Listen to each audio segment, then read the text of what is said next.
Bonjour Jean-Paul Garand. Bonjour Kalia.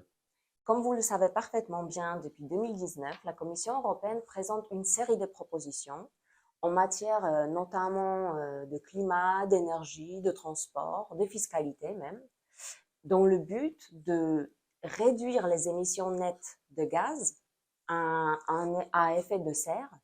Et le but, c'est vraiment de changer radicalement la politique européenne, les politiques européennes. Qu'est-ce que ça vous inspire?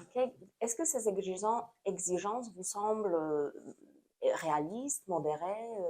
Qu'en Oui, dites-vous? moi je souhaite simplement que nos concitoyens soient vraiment au courant de ce qui est en train de se préparer et de se décider, surtout ici à Bruxelles. C'est-à-dire qu'en fait, déjà, il y a un point essentiel, celui qui concerne les véhicules. Ben, les véhicules, en 2035, donc c'est pas si loin que ça, dans 2035, ce sera la fin des moteurs thermiques, c'est-à-dire plus de moteurs à essence, plus de moteurs diesel, en ce qui concerne les voitures neuves. Hein. C'est un premier point, parce qu'il y a d'autres, évidemment, dispositions concernant les voitures un peu plus anciennes. Donc alors on a cru à un moment donné que l'Allemagne allait remettre en cause cela, l'Italie aussi, puis non, c'est terminé.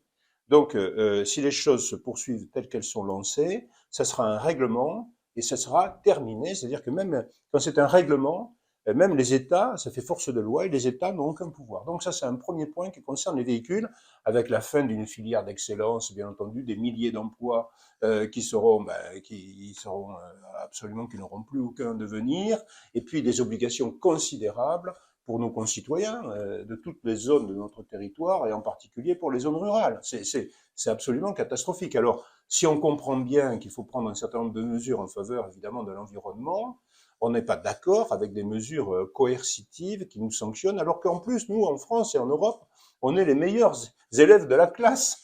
Parce que pendant ce temps, en Chine et ailleurs, eh bien, et dans les supertankers et tout ce que vous voulez, eh bien, il y a dans les pays dits émergents, il y a des véritables catastrophes écologiques. Donc, Est-ce que, ça, c'est un point absolument essentiel. Il faut que nos concitoyens le sachent.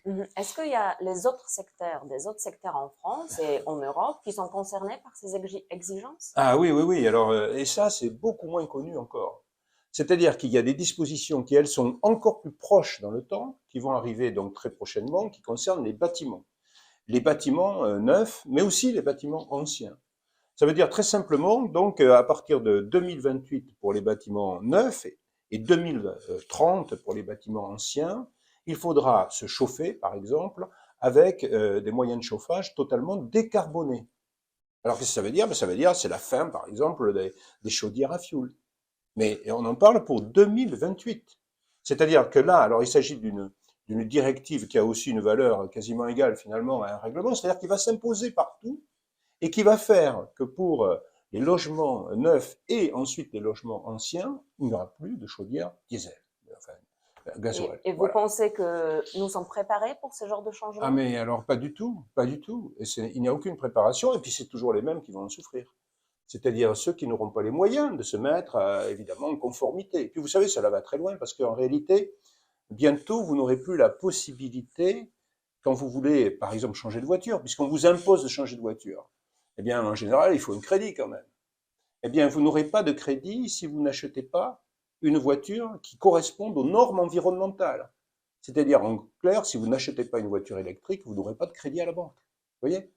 Donc, c'est un dirigisme, ce sont des contraintes, des obligations qui s'abattent vraiment sur des gens, et en plus, ça s'abat toujours sur les mêmes. Hein. Et qui vont rendre exactement la vie plus difficile Oui, pour beaucoup, beaucoup de personnes. complètement. Donc, tout cela, nous luttons, évidemment, ici. Nous faisons tout ce qui est en notre pouvoir pour éviter cela. Voilà. Merci beaucoup pour votre opinion. Merci à vous. Merci. Merci.